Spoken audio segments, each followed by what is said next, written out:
guddaa yeroo hundaa yaadi koo kadhataan kadhadhu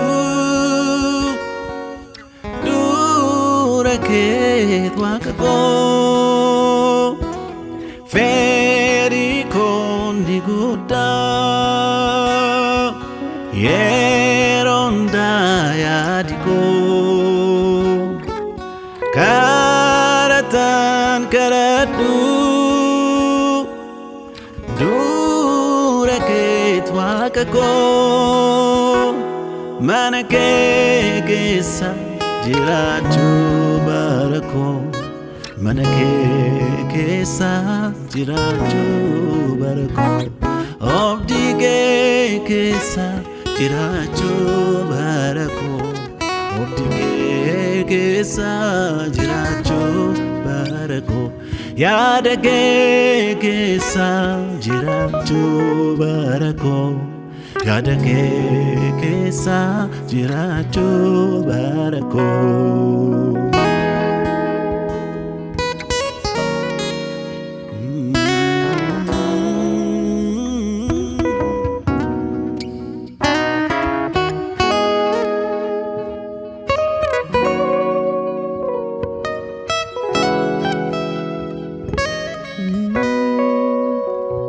Maaliif naan hin jettu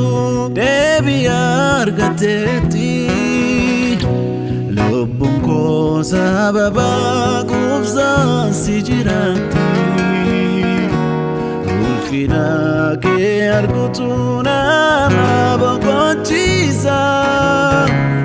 barii ol galuu ayyaana kee keessa maaliif naan hin jettu deebii argateetti lubbuun koo sababa quubsaan si jiraatti ulfina kee arguutu nama boqochiisa barii ol galuu argamu kee keessa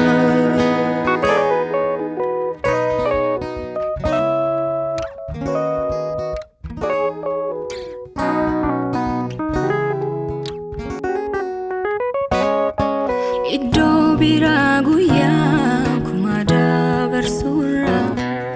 godormaa keessatti gammachuu argamurra balbala mana kee idaachuun fu'aadha dubbii kee jireenya jitaan argadha iddoo biraa guyyaa kuma dabarsuurra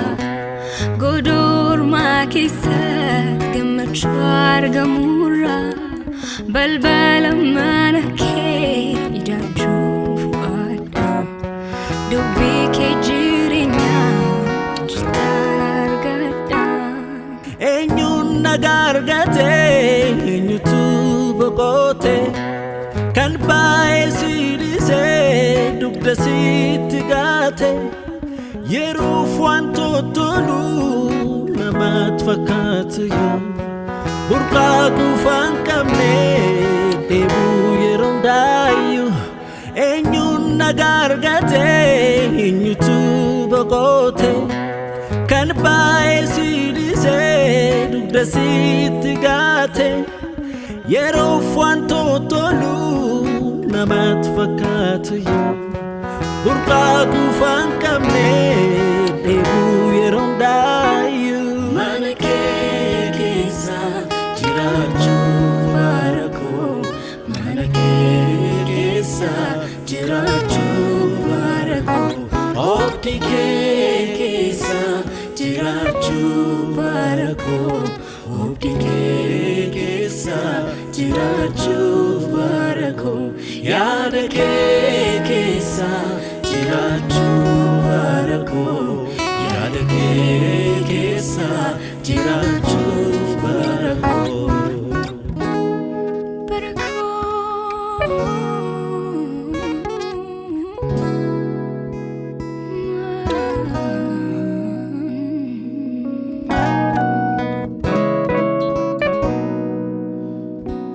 Kayo fayyina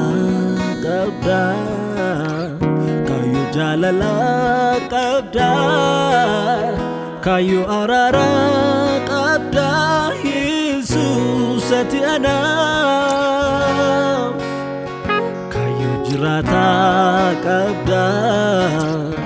kayo ulfina qabda, kayo guddina